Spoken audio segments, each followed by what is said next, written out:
Hola Iglesia, Dios te bendiga. Primero quiero saludar afectuosamente a las iglesias que reciben este micro, como Sembrando Vida y sus filiales, allí en la Patagonia Argentina, Comodoro Rivadavia, acá en la zona, el pastor Osvaldo Presta y su iglesia, y Oscar Presta también, y por último Jorge y Laura Presta en Estados Unidos. Voy a compartir una serie de micros en base a los tiempos que estamos viviendo de pandemia y de cuarentena. Y quiero en este caso tocar el tema del psiquismo y la fe. Lo hago en relación a lo que estoy leyendo y viendo por atender a personas, cristianas y no cristianas, y las distintas reacciones psicológicas frente al tema de la pandemia. Hay 3 puntos importantes que quiero destacar en estos micros y lo vamos a ir viendo de a poco y de manera específica.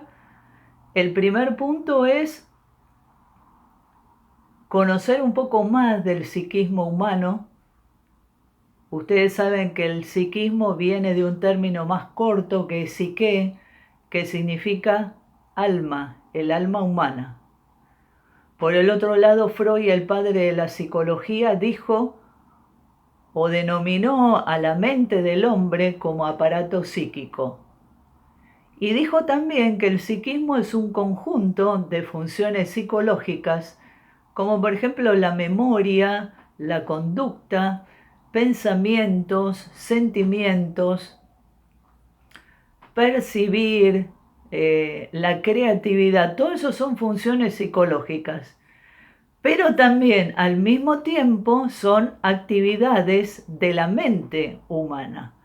O sea que lo central en lo psicológico, en el psiquismo humano, es la mente. Y esto es muy importante de conocer y saber, porque como les explicaba en los micros anteriores, hay una relación directa entre pensamiento, emoción y conducta. Y para que las conductas cambien, la raíz está en el pensar. Ahí tiene que producirse el primer cambio. Entonces es importante conocer desde la ciencia sobre el tema psicológico, pero también ir a la palabra de Dios, a los principios bíblicos, porque Dios es nuestro mejor médico y también el mejor psicólogo. En segundo lugar, quiero enfocarme también en el conocimiento que debiéramos tener de nosotros mismos. Yo creo y lo compruebo también conmigo que lo que más conocemos de nosotros mismos es a nivel orgánico, corporal. Es decir, yo puedo percibir y saber que determinado alimento me va a afectar al hígado, me va a producir dolor de cabeza, que cierta medicación me puede traer dolor de estómago o problemas gastrointestinales. Yo en manera especial sé que mi piel frente a un sol muy fuerte reacciona enrojeciéndose y muchas veces con ampollas. Creo que en líneas generales conocemos más de nuestra parte física y corporal y muy poco del aspecto psicológico. Este desconocimiento nos lleva, por ejemplo, a los temores excesivos, ¿sí? Yo creo, por ejemplo, mirando un poco en el trato con mis pacientes y aún conversando con gente que atraviesa por situaciones, por ejemplo, la situación actual, eh, que saben reconocer en el aspecto psicológico un poco de lo que llamamos ansiedad, ¿sí? Y entonces las personas dicen, no sé lo que me pasa, pero me siento como más nervioso, más nerviosa, tengo esa inquietud, un poquitito de angustia y en realidad no sé por qué. Bueno, eso es el inicio de la ansiedad, sin lugar a dudas. Y la persona lo reconoce sobre todo porque dice, bueno, como más de lo que acostumbro. Sin embargo, hay otros que reaccionan al revés, dejan de comer. Esto demuestra que cada uno de nosotros es único e irrepetible, como les dije en los micros anteriores, y esto es para la ciencia y también para Dios.